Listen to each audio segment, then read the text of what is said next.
मेरे प्यारे साथियों, आज हम आपके लिए लाए हैं एक न्यू सीरीज जिसमें आप सिर्फ सुनकर अपने जीएस और जीके के कंप्लीट सिलेबस को पूरा कर पाएंगे और साथ ही एग्ज़ाम में 90% क्वेश्चन को आप सही सही कर पाएंगे। तो आज हम स्टार्ट करते हैं इतिहास। इतिहास का जनक हेरोडोटस हैं। इसने हिस्टोरिका नामक पुस्तक लिखी। प्रागैतिहासिक काल वह काल जिसके लिए कोई जीव लिखित सामग्री उपलब्ध नहीं है और जिसमें मानव का जीवन अपेक्षाकृत पूर्णतया सभ्य नहीं था, प्रागैतिहासिक काल कहलाता है। इस काल को 3 भागों में विभाजित किया गया है। पहला पूरा पाषाण काल अज्ञात काल से 8000 ईस्वी पूर्व, दूसरा मध्य पाषाण काल 8000 ईस्वी पूर्व से 4000 ईस्वी पूर्व, तीसरा नवपाषाण काल 4000 ईस्वी पूर्व से 2500 ईस्वी पूर्व। आग का आविष्कार पूरा पाषाण काल में हुआ था। पहिए का आविष्कार नवपाषाण काल में हुआ था। मनुष्य ने घर बनाने की प्रवृत्ति नवपाषाण काल में सीखी। मनुष्य ने सबसे पहले कुत्ता को अपना पालतू पशु बनाया। कृषि का आविष्कार नवपाषाण काल में हुआ था। पूरा पाषाण काल में मानव की जीविका का मुख्य आधार शिकार था। मनुष्य ने सबसे पहले तांबा धातु का प्रयोग किया। मनुष्य द्वारा प्रयोग किया जाने वाला प्रथम औजार कुल्हाड़ी था। कृषि का प्रथम उदाहरण मेहरगढ़ से प्राप्त हुआ। भारतवर्ष शब्द का सर्वप्रथम उल्लेख हाथी गुम्फा अभिलेख में मिलता है। मनुष्य द्वारा बोई गई सबसे पहली फसल गेहूं थी। जिन सिक्कों पर लेख नहीं है और उन पर जो चिन्ह बने हैं उनका ठीक ठीक ज्ञान नहीं है, ये सिक्के आहत सिक्के कहलाते हैं। रोमिला थापर के अनुसार लोहे का उपयोग 800 ईस्वी पूर्व में आरंभ हुआ। प्रमुख वेद। भारत के सबसे प्राचीन ग्रंथ वेद का शाब्दिक अर्थ ज्ञान है। वेदों की संख्या 4 है। ऋग्वेद, यजुर्वेद, सामवेद, अथर्ववेद। ऋग्वेद यह सबसे प्राचीन वेद है। इसमें 10 मंडल, 1028 सूक्ति तथा 10,462 रचना है। ऋग्वेद की 5 शाखाएं हैं। देवता सोम का उल्लेख 9वें मंडल में है। ऋग्वेद में 21 नदियों का जिक्र मिलता है। गायत्री मंत्र जिसकी रचना विश्वामित्र ने की थी उसका उल्लेख 3रे मंडल में है। गायत्री मंत्र का उल्लेख ऋग्वेद में है तथा यह सावित्री को समर्पित है।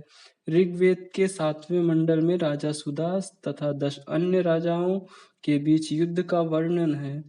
इस युद्ध में राजा सुदास की जीत हुई तथा यह युद्ध परुष्णी नदी वर्तमान रावी नदी पर लड़ा गया था। यजुर्वेद यह वेद गद्य व पद्य दोनों में लिखा गया है। इसके 2 भाग हैं, कृष्ण यजुर्वेद, शुक्ल यजुर्वेद। सामवेद इस वेद में संगीत की जानकारी मिलती है, इसीलिए इसे भारतीय संगीत का जनक कहते हैं। सामवेद में कुल 1549 ऋचाएं हैं जिसमें मात्र 78 ही नई हैं। शेष ऋग्वेद से ली गई हैं। अथर्ववेद यह वेद सबसे बाद में लिखा गया है। इसे आधुनिक वेद भी कहते हैं। इसे वेद में जादू टोना तंत्र मंत्र चिकित्सा विवाह तथा प्रेम का उल्लेख है। अथर्ववेद की 2 शाखाएं हैं, पिप्लवाद एवं शौनक। अथर्ववेद को ब्रह्मवेद भी कहा जाता है। इसमें ये बताया गया है कि सभा तथा समिति प्रजापति की 2 पुत्रियां हैं। वेदांग की कुल संख्या 8 है। शिक्षा, ज्योतिषी, व्याकरण, कल्प, निरुक्त, छंद। पुराणों की संख्या 18 है। पुराणों के रचयिता लोमहर्ष हैं। पुराणों में सबसे प्राचीन पुराण मत्स्य पुराण है। वर्तमान उपलब्ध पुराण गुप्त काल के आसपास के हैं। विष्णु पुराण का संबंध मौर्य वंश से है, मत्स्य पुराण का सातवाहन से तथा वायु पुराण का गुप्त वंश से है। अर्थशास्त्र के लेखक चाणक्य हैं। इन्हें विष्णुगुप्त तथा कौटिल्य के नाम से भी जाना जाता है। अर्थशास्त्र एक राजनीति शास्त्र है। इसमें मौर्य कालीन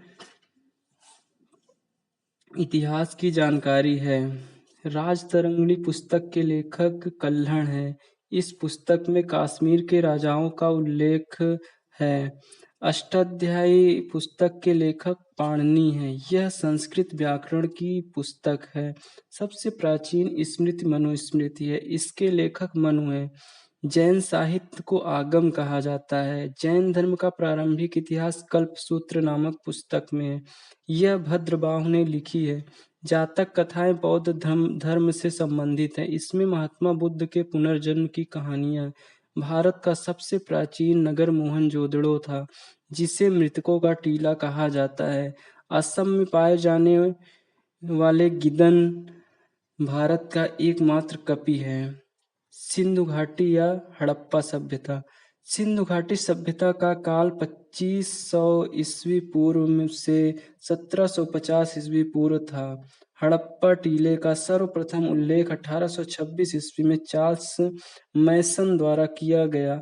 हड़प्पा संस्कृति को कांस्य युगीन सभ्यता भी कहते हैं। इन लोगों को तांबे में टिन मिलाकर कांसा बनाने की विधि आती थी। सिंधु सभ्यता की खोज राय बहादुर दयाराम साहनी ने की थी। इस सभ्यता की मुख्य निवासी द्रविड़ तथा भूमध्य सागरी थे। यह एक नगरीय सभ्यता थी। सिंधु सभ्यता का बंदरगाह लोथल को माना जाता है। सिंधु सभ्यता की लिपि भावात्मक चित्रात्मक थी। यह लिपि दाएं से बाएं लिखी जाती थी। सिंधु सभ्यता में नगर तथा घरों को बनाने के लिए ग्रिड पद्धति अपनाई गई। सिंधु समाज मात्र सत्तात्मक था। मोहनजोदड़ो से एक कांस्य की मूर्ति नर्तकी मिली है। ये लोम मिटास के लिए शहद का प्रयोग करते थे। ये लोग मिठास के लिए शहद का प्रयोग करते थे। सैंधववासी दशमलव प्रणाली पर आधारित बाटों का प्रयोग करते थे। लोथल में मिट्टी से निर्मित घोड़े की प्रतिमा प्राप्त हुई है। यह यहाँ गाय के साक्ष्य नहीं मिले हैं। सिंधुवासी बतख को अत्यधिक पवित्र मानते थे। जुते हुए खेत के साक्ष्य कालीबंगा से प्राप्त हुए हैं। नक्काशीदार ईंटों के प्रयोग का साक्ष्य भी कालीबंगा से प्राप्त हुए। सिंधु घाटी सभ्यता के